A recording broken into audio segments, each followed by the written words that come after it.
Hello everyone, how are you doing? This is MD Tech here with another quick tutorial.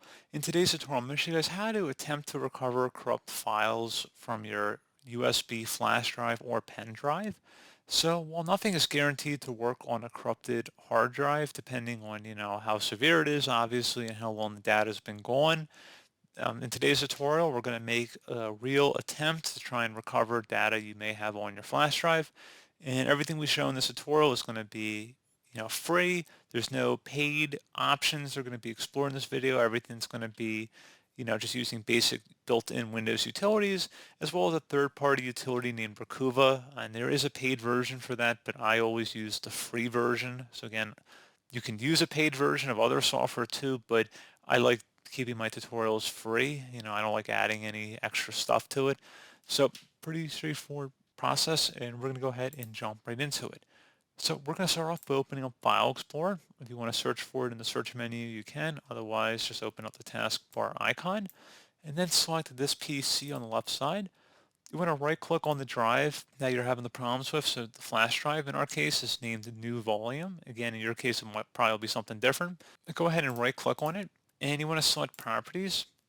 Select the Tools tab, and then you want to select where it says Error Checking. This option will check the drive for file system errors. Select Scan Drive, and you can see it didn't find any errors, so maybe it will in your case, and you just would select OK. Hopefully that would have resolved the problem for a good number of you guys.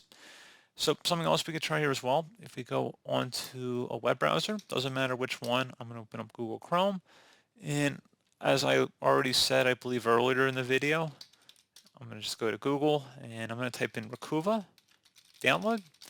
And Rakuva is owned by CCleaner, so just go ahead onto ccleaner.com and go ahead and open this up.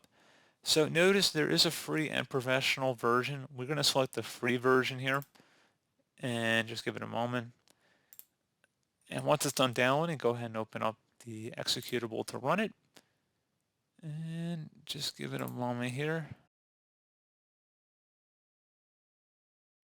Select yes if you receive a user account control prompt. And I accidentally ran it a couple times there, obviously. So I'm going to select customize. I'm going to uncheck all the options except for desktop shortcut, and then I'm going to select install.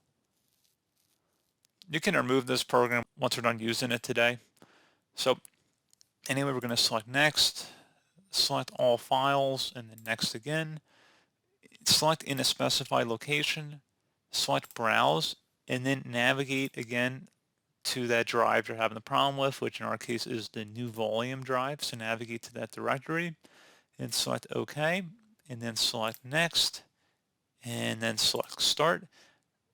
And the drive was empty to begin with, so that's why it's not showing anything here. However, if there were items in here, you can run a deep scan and then select yes. And if there was anything found, it should give you an option to recover them. There's a little recover button, and it'll give you the breakdown whether it's fully recoverable, partially recoverable, or unrecoverable. So you got like green, yellow, and red depending on how severe the corruption is. So definitely worth a shot, guys. A couple utilities. The one was built into Windows, and then Rakuva, which I've used quite a number of times, I would say. With mixed success, it doesn't always work, but sometimes it does get you out of a jam. So if anything, hopefully you guys, back up your data and keep it more secure in the future, because you always run into those problems, especially with those removable flash drives. They're pretty easy to corrupt. So, because they take a lot of physical damage, I would say, they're jostled around a lot in your pocket. They fall on the floor. It doesn't take too much to damage a hard drive. So pretty straightforward process, guys. I do hope that I was able to help you out, and I do look forward to catching you all in the next tutorial. Goodbye.